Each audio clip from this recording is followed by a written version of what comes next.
Now I'm very pleased to be introducing Dr. Pamela Starr. Dr. Starr is the director of the U.S.-Mexico Network, an associate professor of international relations, and a senior fellow at the Center on Public Diplomacy at the University of Southern California. Prior to joining the USC faculty, she was a senior Latin American analyst at the Eurasia Group and a professor of Latin American political economy in Mexico. She is the author of many articles and has spoken at the World Economic Forum, the IMF, the State Department, the Inter-American Development Bank, and more. Please give a warm welcome to Dr. Pamela Starr.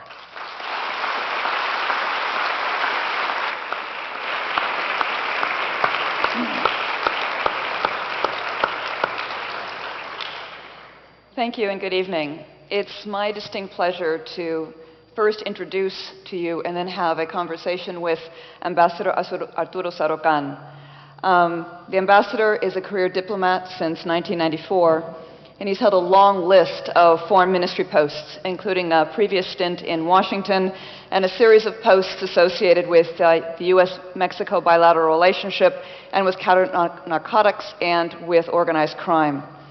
In December of 2000, he was appointed the Chief of Staff for Policy Planning for the Secretary of Foreign Affairs, and in February of 2003, President Fox appointed him Consul General of Mexico in New York, where he served until February of 2006. At that time, he took a leave of absence from the Foreign Ministry from February to November of 2006 to participate in then-candidate Felipe Calderón's presidential campaign. He served as campaign coordinator for international affairs and international spokesman for Felipe Calderón, which in full disclosure is when Arturo and I first met. He was then the coordinator for international affairs during the president-elect's transition team before being appointed by President Calderón as Mexican ambassador in Washington. Moving slightly back in time, after completing his undergraduate studies in Mexico, the ambassador received a Fulbright and a Ford Foundation fellowship to study for a master's degree in U.S. foreign policy at the Johns Hopkins University in Washington, D.C. He's written a number of articles in both Mexican and foreign journals. He has been a lecturer at a number of universities, and he's also professor where I used to teach in Mexico, the Instituto Tecnológico Autónomo de México. I had to throw out that little bit of propaganda. So welcome, Mr. Ambassador. Thank you. I thought I'd start our conversation with a couple of questions about the status of the overall relationship between the United States and Mexico. During his initial meeting with President Obama in January, President Calderón stated his desire to establish a strategic partnership with the United States. Yesterday, in an interview with Pat Morrison on KPC Radio here in Los Angeles, you said that you were encouraged by the signs that you've seen in the bilateral relationship and from the Obama administration thus far.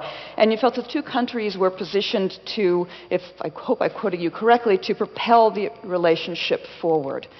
Yet at least twice in the fairly recent past, the two countries seem to be poised to embark on a new era in the relationship, such a strategic partnership, only to find that the path was disrupted by events. What's different now? Are we really poised on the brink or on the precipice of a truly strategic relationship? I think we are. You can never take control of exogenous factors that can crack down on any expectations, like what happened in 2001 when then Presidents Bush and Fox.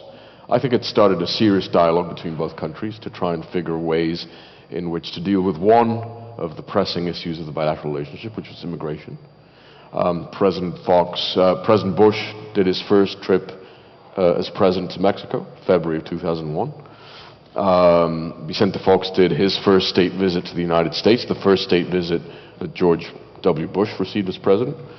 He left Washington, D.C. on September the 7th, 2001, and 4 days later, all that had been discussed basically disappeared. Let's be very clear about this.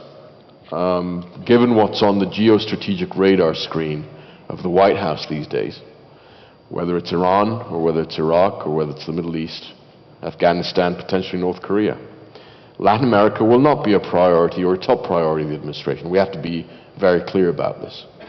But this does not mean that I think there is an administration which, headed by a president, has decided to invest serious political capital in trying to move this relationship forward.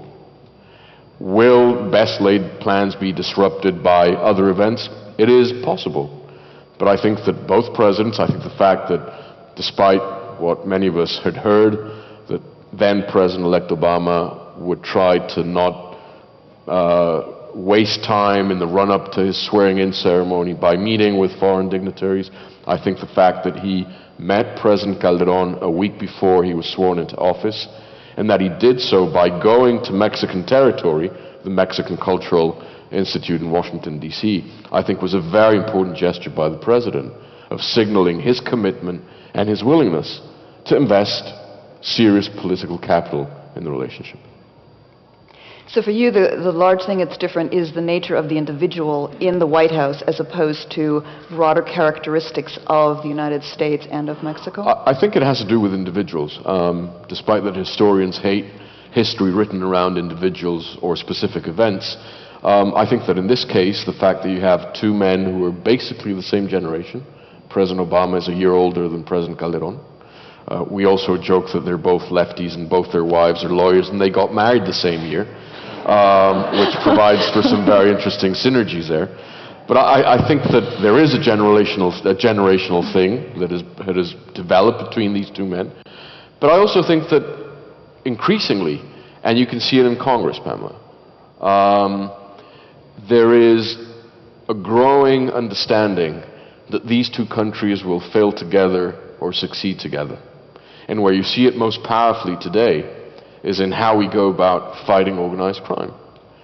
When the Bush administration with the Calderon administration, which had just come into office in 2006, December 2006, started discussing how we could take on drugs and thugs, we developed what is today called the Mérida Initiative, which was a paradigmatic shift in the way we go about fighting drugs. Basically, it is underpinned by the fact that these two countries have finally recognized that finger pointing is of no use, that old era in which the United States would wag its finger and say, Mexico is the springboard of all the drugs coming to the United States, and Mexico would conveniently retort, if we're the springboard, you're the swimming pool. That era, I think, is behind us, and both sides have understood that we need to work together.